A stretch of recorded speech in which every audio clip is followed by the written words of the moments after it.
સહેજ ઉભા રહો, જ્યાં બેઠા હો બેહો. 15મી ઓગસ્ટે આપણને આઝાદી મળી,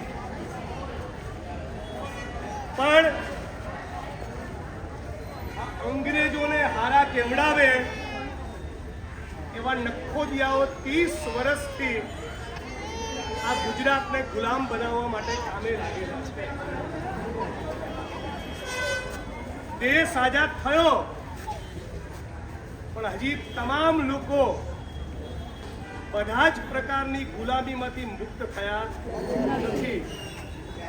ફેક્ટરીના માલિકો, પૂંજીપતિ, ઉદ્યોગપતિ, નેતાઓ, બિલ્ડરો, ટોપના અધિકારીઓ એ ખાઈ ખાઈને પાડા જેવા થઈ રહ્યા છે. કરોડો અરબો રૂપિયાની નોટ છાપે છે.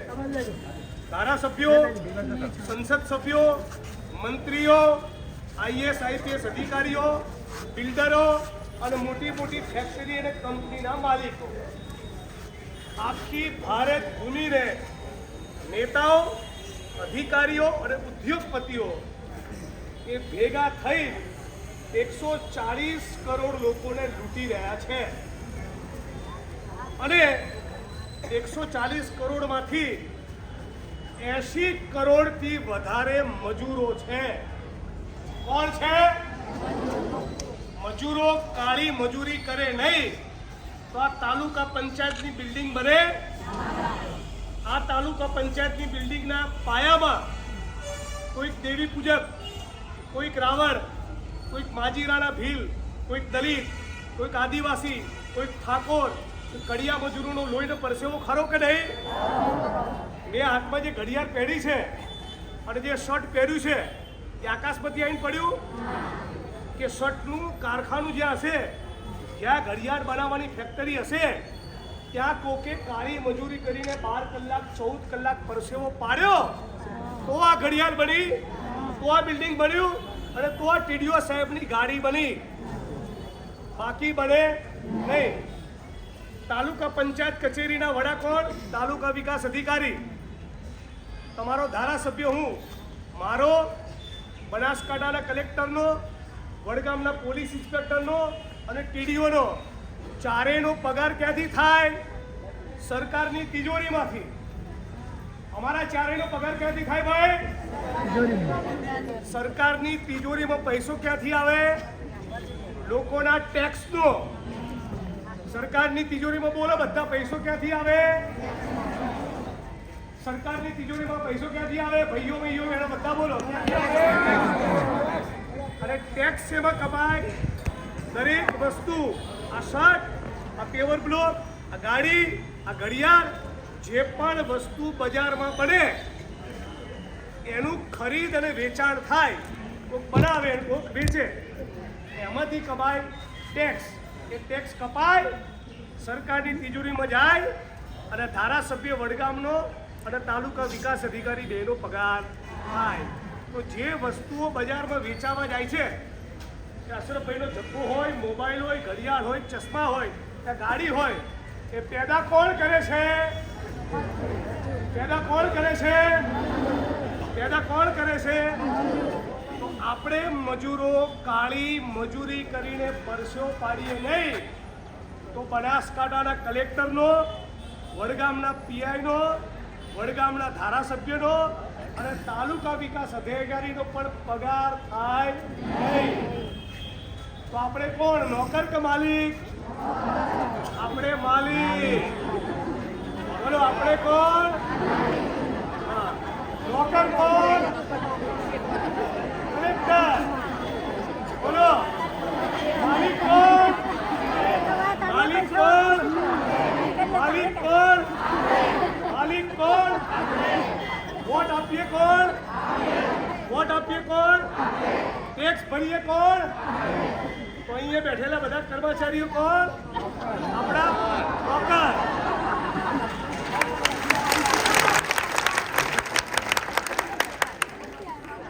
વાત સાચી ખોટી? આપણે ના હોઈએ ભાઈ, આપણા જેવા મજૂરો કાળી મજૂરી ના કરે તો ભઠ્ઠાની અંદર ઈંટ બને નહીં તો મકાનમાં કોઈ મૂકે? મકાનમાં મૂકવા માટે કોણ જોઈએ? મજૂર. મકાન બની ગયા પછી એને રંગ કરવા કોણ જોઈએ? એમાં ઇલેક્ટ્રિકનું કનેક્શન જોડવું કોણ જોઈએ? જિલ્લાનો પોલીસ વડો બહુ જબરો હોય પણ આપણે કોન્સ્ટેબલ ઊભા છે એ ના હોય તો મંજીરા વગાડે? હે? કોઈ ઘટના બની હોય તો સ્થળ ઉપર કોણ જાય? Constable, head constable, PSI, PI. DDO બહુ જબરો હોય પણ તલાટીઓ જ કામ ના કરે તો ડીડીઓ શું કરે? મંજીરા વગાડે. આ કારકુનો ના હોય, આ બીજો સ્ટાફ ના હોય તો કલેક્ટર કંઈ કરી શકે? તો જેની સંખ્યા વધારે એ જો જાગી જાય તો આ નોકરો બધા લાઈન ઉપર આવી. સાચું ખોટું? અને તમે માલિકો જો જાગી ગયા તો પછી મનરેગાના મેટને એવું નહીં કહે કે પેલા પ્રધાનમંત્રી આવાસ યોજનાના સર્વેનું કામ કરો, કેવાયસી કરવાનું કહેશે.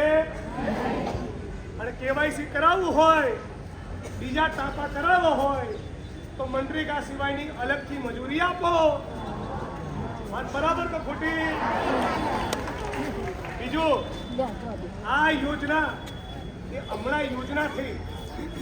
પહેલા કાયદો હતી. કયો કાયદો? મનરેગા એક્ટ. બોલો. અને આ ચોરોએ શું કર્યું? જી રામજી કરી રામ બોલો ભાઈ. આખી યોજનાનું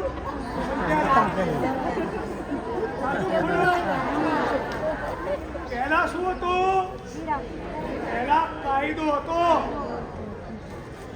યોજના કરતા કાયદાનું વજન વધારે. યોજના કરતા કાયદાનું વજન વધારે. કાયદો ક્યારે બન્યો? 2006માં. ક્યારે બન્યો? બધી બહેનો એક સાથે બોલો, પહેલી લાઈન છેલ્લી લાઈન. કાયદો ક્યારે બન્યો? કાયદો ક્યારે બન્યો? 2006માં. કોની સરકાર હતી? બધા બોલો, કોની સરકાર હતી? હજી અવાજ નહીં આવતો. કોની સરકાર હતી? કઈ સાલમાં કાયદો બન્યો? કોની સરકાર હતી? ત્યારે શું હતું? કાયદો. હવે શું થયું? એક્ટમાંથી શું થઈ? યોજના. આ કાયદામાંથી યોજના કોણે બનાવી? પેલા રામ મંદિરનું હોણું ચોરી ગયા ને એ ચોરોએ. પહેલા હતો કાયદો, એમાંથી બનાવી યોજના. આ યોજના કોણે કરી? રામ મંદિરનું હોણું ચોરી ગયા એણે. પહેલા શું હતું? અમે જ્યારે કામ માંગીએ ત્યારે પંચાયત ઓફિસ, કલેક્ટર કચેરી, ગુજરાતની સરકાર અને ભારતની સરકાર કામ આપવા માટે બંધાયેલી. હવે એવું રહ્યું નથી. હવે સરકાર તમારી મરજી હશે ત્યારે કામ આપીશું. કામ આપીએ અને ના આપીએ આવું ચાલે? આવું આપણને મંજૂર? એ કહેવા માટે આજે આવ્યા છીએ. બીજું, પેલી ઓનલાઈન એન્ટ્રી બંધ કરો. એ આપણને પોસાતી મશીનમાં તમારા લોચો. હું સવારે 7:30 આવ્યો, તગારું લઈને કામ શરૂ કર્યું, 11 વાગ્યા સુધી કૂદાયો અને 11 વાગે કહો પેલો ફોટો પડતો નથી.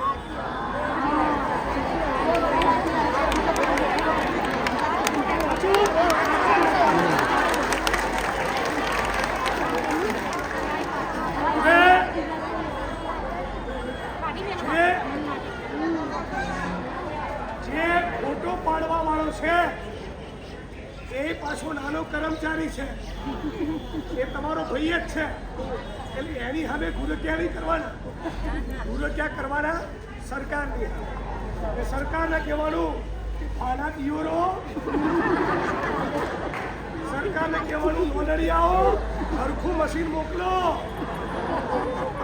બરાબર? નહીં તો શું થશે?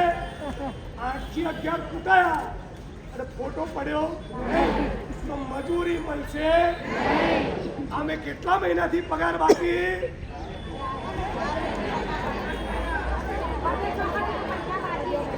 2 મહિનાથી પગાર બાકી હોય એટલા હાથ ઊંચો કરો. 2 મહિનાથી પગાર બાકી હોય 2 હાથ ઊંચા કરો.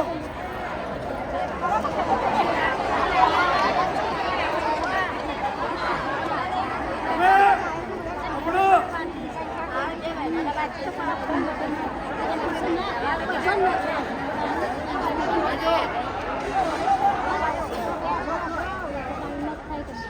હું ધારાસભ્ય થયો, આજે 9 વર્ષ થયા.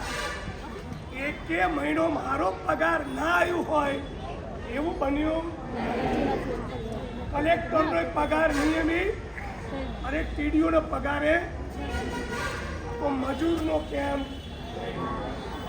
માલિક કોણ? વોટ આપે કોણ? ટેક્સ ભરે કોણ? પગાર વગર નવરા કોણ?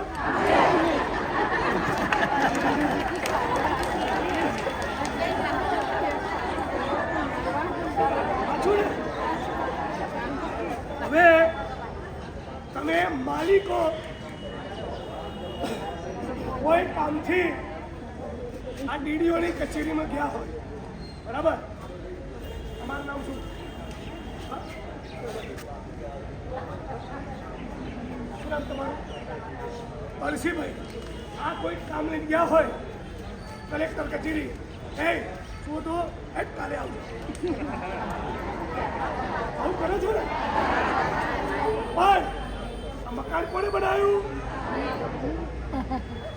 અંદર બેઠેલા બધા ફાટી ગયા છે. શું થયું છે?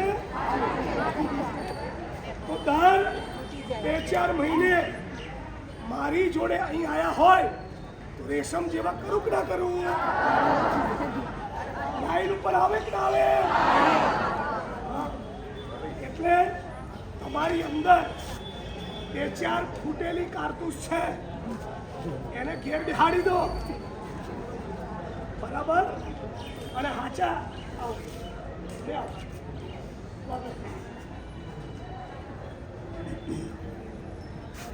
તમને ઓળખો છો? શું નામ? શું નામ? તમારી ચોકડીઓમાં આવે છે? તમારા ખબર અંતર લે છે? કલેક્ટર આવે છે? ટીડીઓ આવે છે? આ ભાઈ આવે છે? આ ભાઈ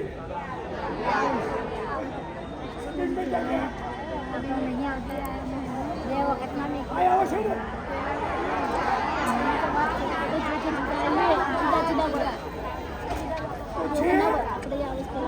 તમારા સુખ દુઃખમાં ઉભા રહે, જે તમારી તકલીફમાં ઉભા રહે એ તમારા હાચા ભાઈ, બરાબર? હવે ઘણું બેસી ગયું છે. આ તમારી દાડામાં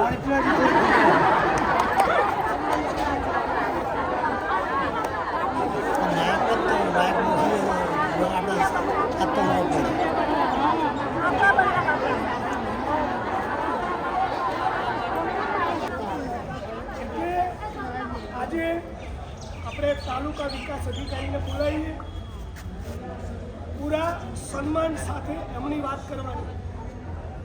કોઈએ આડો અવડો શબ્દ બોલવાનો પણ માલિક કોણ એ ભૂલવાનું. આ કચેરીમાંથી તમારું સન્માન જળવાય, તમારે એમનું સન્માન જાળવવાનું. અહીંથી કોઈ પાવર કરે તો પાવર કાઢી નાખો, બરાબર? ઘણી ના કરે ત્યાં સુધી પ્રેમથી વાત. આજે આપણું આવેદનપત્ર સ્વીકારે, આપણે એમની માગણીઓ રજૂ કરીએ કે તમારા મારફતે આ મુખ્યમંત્રીને પહોંચાડો અને કહો કે અરજી કરીએ એટલે 15-20 દાડામાં કામ મળવું જોઈએ. કોઈને છણકા કરવાના, રિસ્પેક્ટથી વાત. મેં બીજા કોઈ ટાપા કરશે, બીજા ટાપા કરાવો હોય તો એક્સ્ટ્રા પૈસા આપવા પડે. બરાબર? અને આ હાજરી મોંઘવારીમાં પોસાતી હાજરી 350 કરો.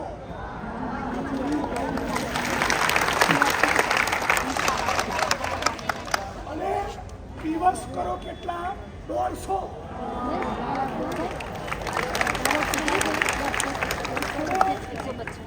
યોજનામાંથી બનાવો કાયદો. યોજનામાંથી શું બનાવો? અને કાયદાનું નામ મનરેગા.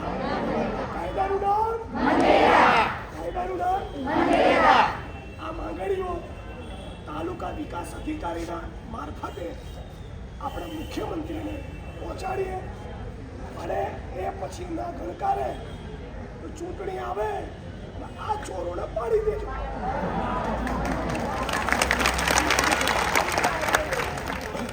સીધી રીતે વાત સાંભળે તો જોઈશું, નહીં તો નવરા કરીશું. બરાબર? તો પીડીઓને બોલાવો ને.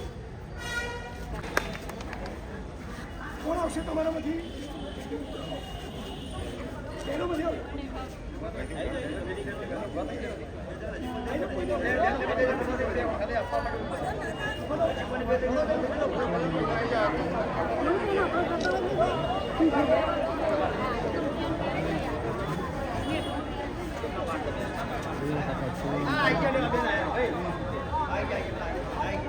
ખસો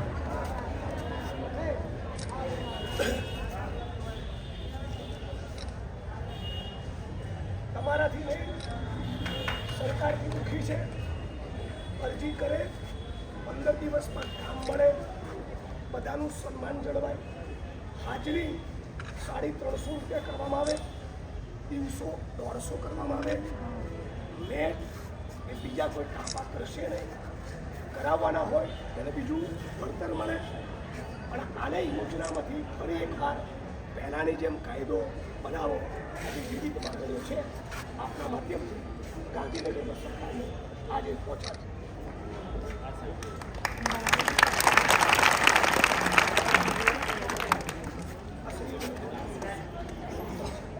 Thank you.